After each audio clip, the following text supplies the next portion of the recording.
evening, and thank you for joining me tonight on the Daily Mix. I'm your host, Gina Cheatham, aka the Clever Connoisseur, your budget-friendly luxury lifestyle specialist. And let me just tell you, I had a lovely time this past weekend, from dinner to post-dinner drinks to Sunday brunch. Ooh, my belly was full, and my days were complete with fun and relaxation, and I hope yours was too. Now, let me tell you, there was a lot going on this past weekend, so let's dive right into the mix. Find out what happened and what's up and what's going on in and around the STL, yes. From the 8th annual Manor Grove Soups On and Just Desserts competition to the St. Louis Ballet Gala, love is in the air. And Fresh 102.5's 7th annual wine and chocolate event, there was plenty to see and do in St. Louis despite the snow on the ground and cold winds, which on Saturday kind of went away, but was right back on Sunday. And speaking of Sunday, I sat right on my couch with a cup of hot chocolate wrapped up in my warm, cozy blanket. And guess what? I watched the Oscars. Yes, I did. Yes. I hope you watched the Oscars as well and you saw the red carpet fashions. Some of the biggest stars brought their A game, and I want to share with you my top 3 picks for the best Oscar looks. Now, 3rd place goes to J-Lo in Ellie Saab. She did it again, that low, deep V plunge that she always does, but she does it very well, but okay. 3rd place, kind of expected. And then 2nd place goes to my girl, Reese Witherspoon, in what? Tom Ford. And I loved her dress. The cream with the black, with the nice slim silhouette, she looked great. Now, my 1st place goes to none other than the beautiful Lupita Nyong'o, yes, hunty, whose dress was designed by Calvin Klein. It was embellished with all those pearls. She looked fabulous. Her shoes were by Nicholas Kirkwood and her jewels by Chopard. Not only was her dress unique and memorable for all the right reasons, but she looked, as Mr. J would say, exquisite. She was a vision in white, which played beautifully on her dark chocolate complexion. And don't get me wrong, no. There were several honorable mentions from the night, and I could go on and on, you know me, especially when it comes to fashion. There's just so much you can talk about. And speaking of which, remember last week? Yes, when we featured models from St. Louis who were cast in Mercedes-Benz New York Fashion Week?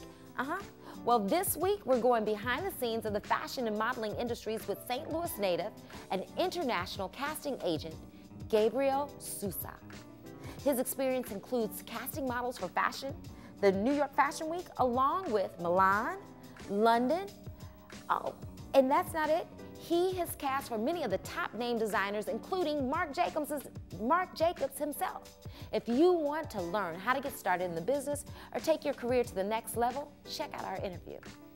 So as a model coach, I meet aspiring models. I train them as far as their runway walks, posing, and I also feed them a lot of beneficial information that they need in regards to the industry and in regards to succeeding in this industry, because people think it's just taking pictures and walking down the runway, but in actuality there's so many different technicalities to this industry, you know, regarding like their finances, who to sign with, and you know what kind of pictures to put into your portfolio.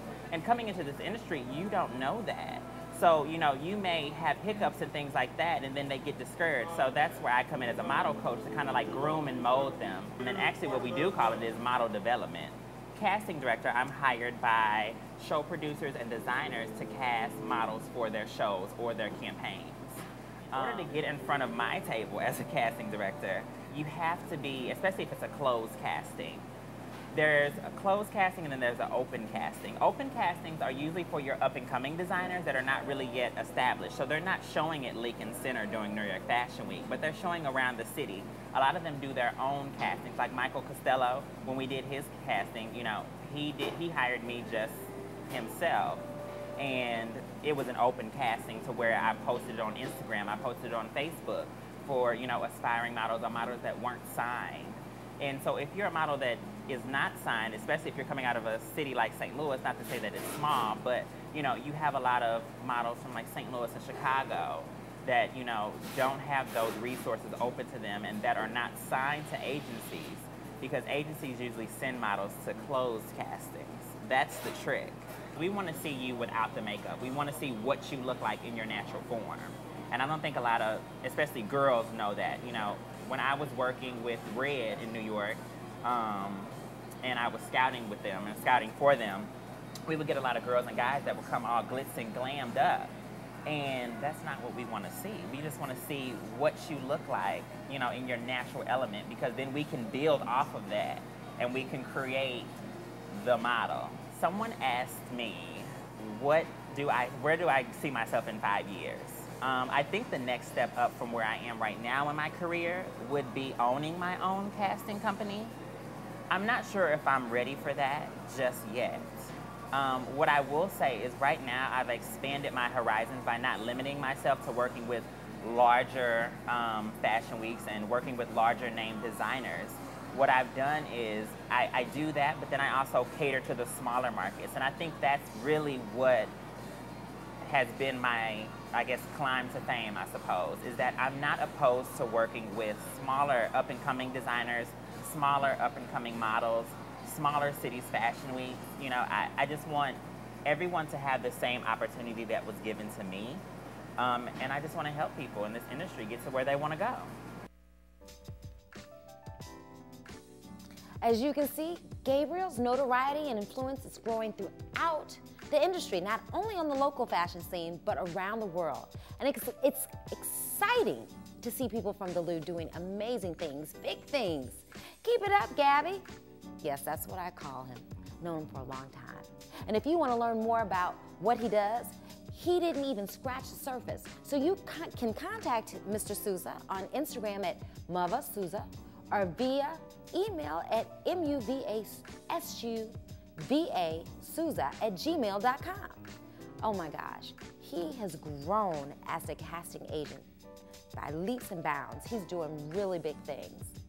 And again, we here in the STL TV try to give everyone the opportunity to shine like the star that they are. Therefore, if you are a local clothing designer, jewelry designer, boutique owner, someone in the beauty or fashion industry, or you know someone who is and you want to see them get their attention and accolades and their flowers, tell us about them. Send us an email and picture to stylespotlight@stltv.net.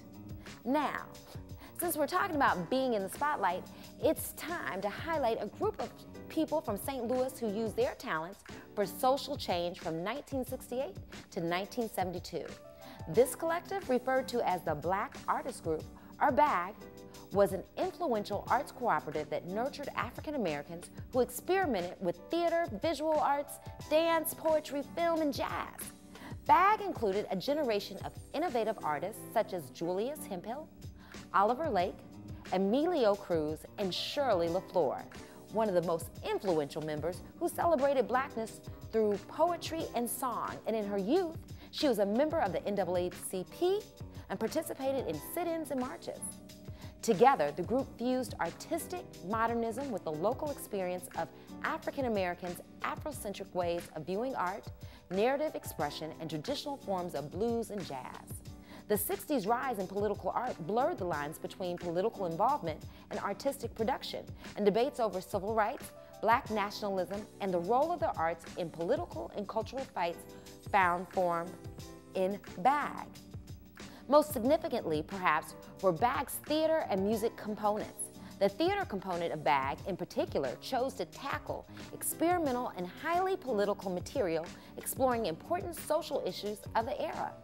By merging social concern with artistic innovation, the group significantly reshaped the St. Louis and American arts landscape.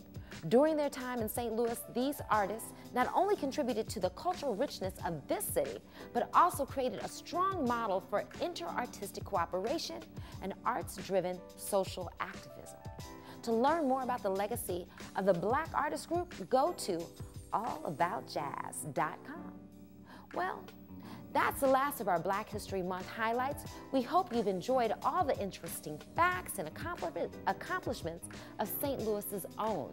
Now it's time for the rewind. Take a look at a quick summary of what happened in St. Louis over the last few days. Oscars viewing party was held at Ballpark Village Sunday night. The event was hosted by local radio host Guy Phillips of Y98 and served as an auction and fundraiser for the Whittaker St. Louis International Film Festival, with a donation of at least $5 asked of those in attendance. Kim Tucci, co-founder of the Pasta House, helped MC and sat down with the producer of the 2014 film Marshall the Miracle Dog, based on the book of the same name. Like the Academy Awards, the Oscars viewing party was a hit. Here's to you, St. Louis. Now it's time for my favorite part of the show, where we celebrate the people in our neighborhoods. You know, that's what we love to do around here. So today, celebrating their birthdays are 4 wonderful, fabulous St. Louisans. So our first shout out goes to Daryl Holland. Happy birthday, Daryl. And Jessica Muniz, Charles S. Weaver Jr., and none other than Kimberly T. Sims. We hope all of you are enjoying your birthdays and that you know how much we appreciate each and every one of you. And in going ahead and recording and celebrating your birthday, we want you to send a 30-second shout out for your birthday, anniversary, or special occasion. Then send it to us at here's to you at stltv.net. Just make sure you submit it at least 24 hours before the special day. Then we'll put it on the air. Yeah. Just make sure it gets here 24 hours in advance. And are you looking for a job? Or do you know someone who is? Thanks to Slate, there are plenty of employment opportunities across the region, and now is the perfect time to look. Who knows, you just might land your dream job. Now, here are a few of the hot jobs this week, starting with Market Research Analyst with Delta Dental of Missouri. And up next is the Project Coordinator with Castle Contracting. And last but not least is the Community Manager with Dominium. These aren't the only job vacancies in our area. Slate has thousands of listings. To find more hot jobs, go online to jobs.mo.gov. And if you're in the Central West End and craving a hot cup of joe or simply want to sip on some tea, well, stop by Northwest Coffee. In 2014, it was voted one of the top 7 coffee shops in St. Louis per the Sun-Times. Well, let me just tell you, according to the locals, Northwest Coffee makes the best chai. You don't have to worry about them. I'll tell you, myself, they do have the best chai. But it makes sense because they make their own spice mix, and in their words, it's magical, which is probably due to the fact that they roast their own coffee beans right in store at the Central West End location, which are then sold locally, regionally, and nationally. Not only can you get a close-up look at the roasting process at the Central West End location, but it features a great patio with ample seating and a fire pit that provides a very cozy indoor-outdoor ambiance. And for the locals, oh my God, that would be the first place I'd go soon as the weather breaks. It's perfect for the fast-paced business professional. The cappuccinos, lattes, and espressos are sure to satisfy anyone's early morning Java fix. So stop by Northwest Coffee today at 4251 Lake Laclede Avenue. It's the perfect place for coffee, conversation, and calm vibes. And nothing goes better with coffee than dessert. And oh my God, your taste buds will thank you for this.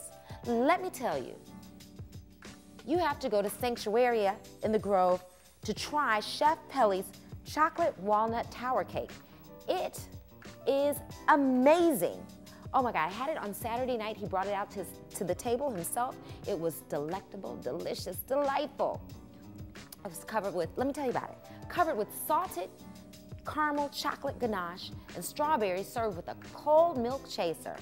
But don't worry about what I say. Go to the website and check out the menu and make your own reservations. And if you're looking for a few fun things to do this week, start by checking out Sydney's Closet sample sale at Honeychild's Boutique from Thursday, February 26th to Saturday, February 28th. And you can't possibly forget to attend the Munganast Lexus Gents St. Louis Men's Designer Showcase at Munganast Lexus on Manchester Road. Doors will open at 6 p.m. and we will be there. Yes, we will be there with our crew, and you make sure you come up and say hello, because I want to say hello to everyone. And after that, if you're not tired, let's go check in with DJ Charlie Chan and DJ Noon as they host Press Play on Thursday nights, where you can listen to them get busy on the wheels of steel, providing an adult vibe with a real feel-good music. And last but not least, on Sunday, March 1st, make sure you attend the Pink Angels Foundation's second annual Sip and Shop at Swish Bar and Grill on West Florissant on March 1st. For more information, visit their website. Now, before we say goodbye, you know what time it is. It's time to Jabber with Gina, your moment to put me on the hot seat and ask me anything you want to know about fashion, food, travel, lifestyle. Today's question and comment is from Eula Young from Venice, Illinois. And she asked, Gina, I love that Mickey Mouse sweater you had on a couple of shows back. Where'd you get it? Well, thank you for the compliment, Miss Young. And in quick answer to your question, my very talented stylist, Ms. Andrea Brooks of Glass Slipper Personal Styling and Image Consulting Group, who you see standing on my left and your right on the screen, provides me with all of my clothes. And you can contact her directly at angieb65@yahoo.com and let her know what you want. Unfortunately, I think that sweater is already sold. Someone saw it and had to have it. But great question. If any of you out there, any of you, have a question regarding fashion, food, travel, just reach out to me and send me a question at jabberwithgina@stltv.net. And on that note, it's time for me to bid you adieu. However, you didn't think you were gonna get out of here without me doing a little shimmy, shimmy, shake, did you? Okay, yes, fringe is in, it's on trend, get you one. And let me just say this, don't forget to check us out on Facebook, Twitter, Instagram, and YouTube. And until next time, live the high life for low cost and keep your coins in your purse.